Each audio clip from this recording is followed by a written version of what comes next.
Francis, you're welcome to the Asase Breakfast Show. Thank you so much, Benjamin. Thanks for having me. Yeah, I mean, in the introduction, I did mention you're a lawyer. I mean, you're a founder and then managing partner at Goose Law Immigration. Yes. That's correct, right? Correct. So, Goose Law Immigration, what are you about?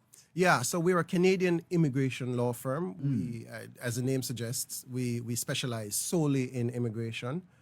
We are licensed in the province of Ontario, Canada. So all lawyers in Canada must be licensed. So we're a licensed law firm. Our office is in Mississauga.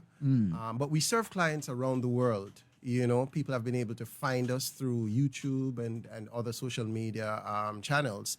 And as a result of that, we have a lot of clients from Ghana. You know, people who've reached out and people who've chosen us to process their application. So that's what we do. We do immigration to Canada exclusively. And we do that for people from around the world. And we do that for a lot of Ghanaians and other continental Africans and people from the Caribbean and so on. But why the name Goose Law, though? I mean, goose. Yes. So the word goose is synonymous with the Canada goose. You know, so we wanted something that would say Canada without explicitly Saying spelling out Canada. And so Goose Law struck us as being a very appropriate name. You know, it was easy to remember, it was short, it was simple, and it worked well on the internet. So, Canada Law, and it's good for PR, as you say. Excellent. It works well That's on the right. internet. That's right. That's right. And, I mean, beyond immigration services, I Yes. mean, or even with immigration services, what is the full expanse of services that you provide at the Goose Law firm? Yes. So our services cover international students, so people from all over the world, including Ghana, who are wishing to first study in Canada and then use that as a means to transition to permanent residency. We provide support with the immigration aspect of things. Okay, so that's one thing that we do. We also help businesses who are wanting to use their business as a channel to immigrate. Okay, so that's called business immigration. So we do that. And then we help families, you know, who want to move to Canada, whether it be permanently or temporarily. We assist them with the process because in Canada, there are different immigration options depending on what you're wanting to do. Okay. And as far as the international students are concerned, we don't help with choosing schools, you know, choosing universities and so on. We deal exclusively with the immigration aspect of things. And so for applicants in Ghana, what we've done, we've partnered, and I'm sure you're going to be touching on this, but we've partnered with a Ghanaian-led entity, Aspire Skills Hub, and they provide support with identifying schools, you know, going through the school application process, you know, scholarships, international scholarships, and so on. Aspire Skills Hub does that, and that's led by my friend Kwame Antwi Frempong, a Ghanaian. And then we provide support with the immigration aspect of things. So I hear you talk about international students, Yes. businesses, Yes. and also family. So clearly, I mean, these are your three main focus areas or Correct. focused customers or clients that you Correct. provide services to. For these various service groupings, what are the things they are to look out for when considering immigration? I know you'll be Yes. talking about the event which is Yes. supposed to deal with, but I mean, at a high level, Yes. what are they to be considering? Yes. So, very important question. And yes, correct. We'll be talking about that at that event that we're having next Wednesday. That I'm sure we'll be talking about. But I mean, perhaps most importantly, you know, people have to make sure that whoever you're dealing with is credible, is legitimate. You know, if you're dealing with a lawyer, make sure that's a licensed, registered lawyer in Canada. And a little later on, we'll talk about simple ways in which a Ghanaian can just go on the internet and check to make sure. You know, the internet is rife with fraudsters and all kinds of fake people. You know, Imposters. people. Some of whom I gather in Ghana are referred to as connection men. Right. So you want to be sure that you're dealing with credible, legitimate people who are not going to cause you grief and pain at the end of the day. So that's very important. Yeah. But nothing specific for the different types of groupings. I mean, for say the businesses, maybe what the international students Yes. should be looking out for Yes. may vary from what a business or what a family is considering. Absolutely, absolutely. So international students want to ensure first that they get admission into what's called a designated learning institution. Not every institution in Canada allows you to qualify for a work permit after you're done studying. You know, there are institutions there for which you can get a study permit, you can go to study, but when you're done studying, You need to leave. you have to leave because they are not, the certifications you get from them do not make you eligible to apply for A job there. a job afterwards. And so that's very important. You know, so those are some of the things we provide advice on as well.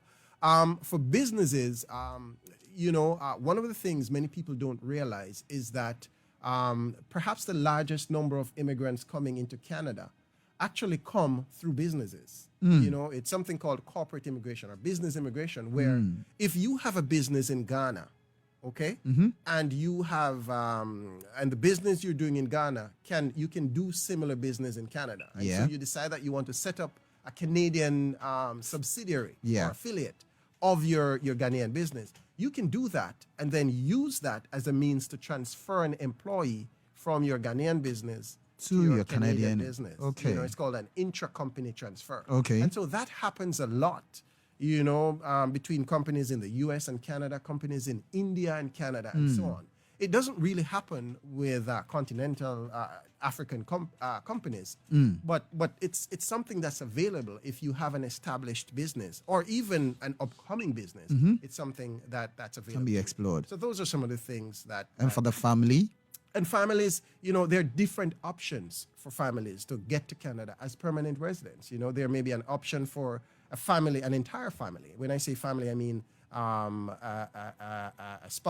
spouses and dependent children. Yeah. There are different options for them to get to Canada, you know, including options that may allow them to apply directly from Ghana if they meet certain eligibility criteria. okay. But it's also important for families and everybody else to know that at the end of the day, decisions about whether or not you get your application is approved are made by the immigration officer, and therefore no immigration lawyer nor any other immigration representative can guarantee you an outcome, a positive outcome, because we don't have final say Yeah. on how the decision is going to be made. What we do is try to provide you with the strongest possible application and then hand it over to the immigration officer to make the decision. And that's important, you know, because you don't So want... if someone is assuring you that you will definitely get it, you should be wary of such a person.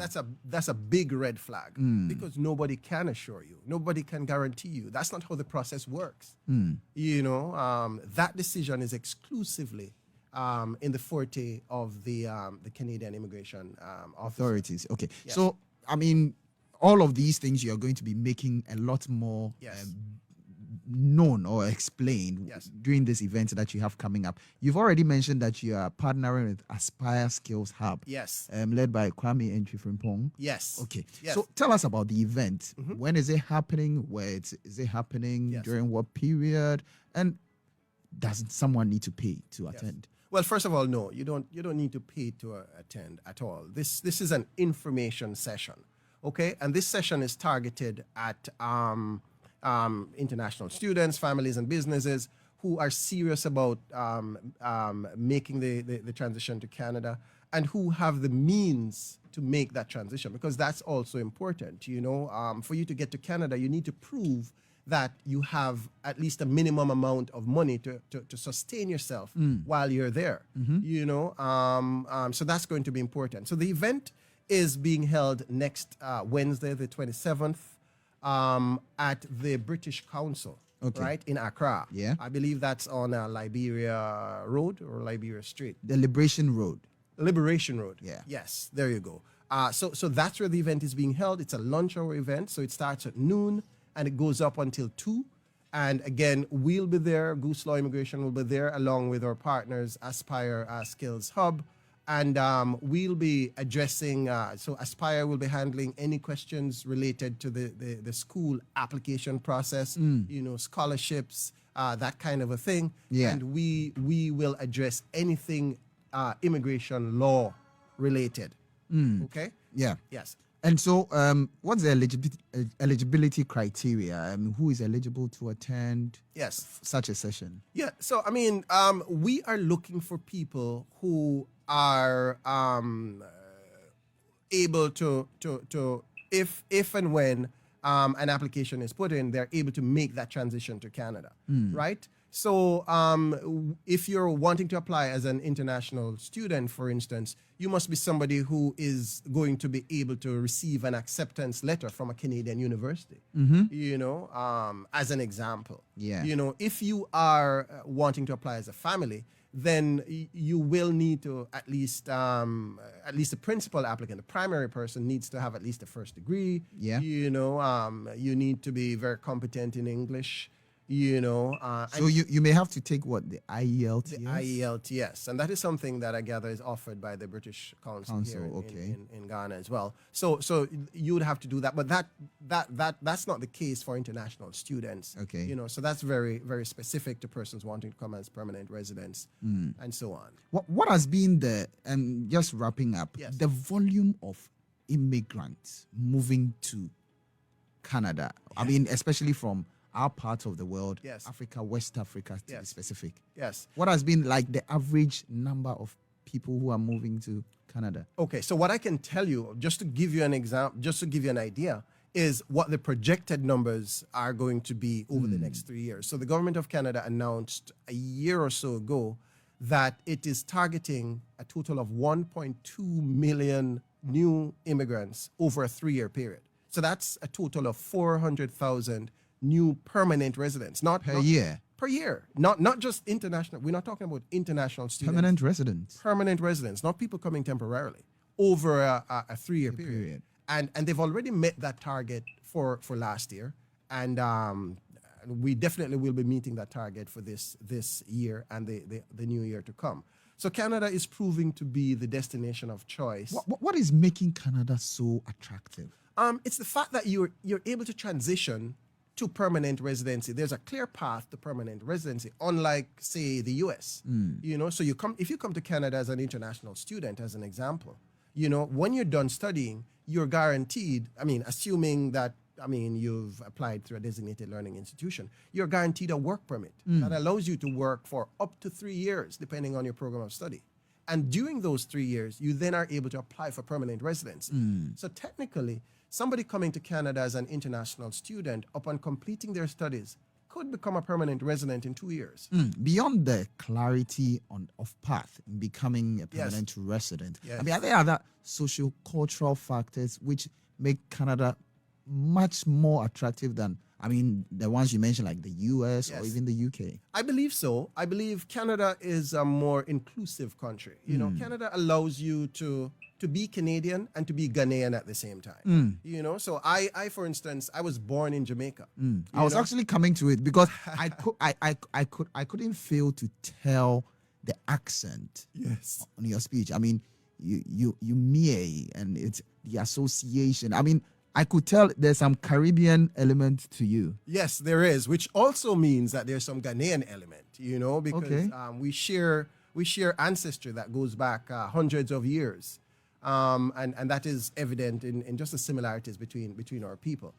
So in Canada, it's an inclusive society that allows you to embrace your cultural background, and people like that, you know. And so, as I was saying, you can be Ghanaian and be Canadian. You can be Jamaican and be Canadian, and I people find that attractive, and that's, I mean, in addition to all of the social benefits that Canadians enjoy, and just the international respect that comes with being a Canadian. And I'm sure this will be of interest to you since you're from Jamaica. Later on in the show, we'll be talking to Eric Donaldson. Oh man, Cheerio baby. Yeah. Yes, he's an icon.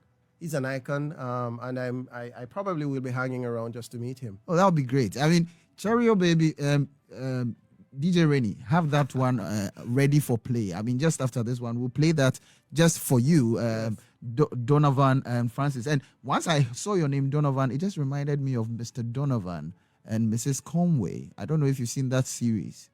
Yes, Mr. Donovan. I know. I mean, he has all of these witty what was the word? Witty words which are very pretty naughty, around married women and all that. That particular series. Oh, he sounds like he's a bad boy. He is a bad man. Yeah. We've been talking to Donovan Francis, who is the founder and managing partner at Goose Law Immigration, which is a law firm which specializes in immigration law, especially with regards to immigration to Canada as well. And he's been telling us about an event which is coming up. It's a training session that is going to be done in partnership with Aspire Skills Hub. It's coming off on Wednesday, the 27th of July at the British Council of the Liberation Road, Accra, from 12 p.m. to 2 p.m. And he says it is free.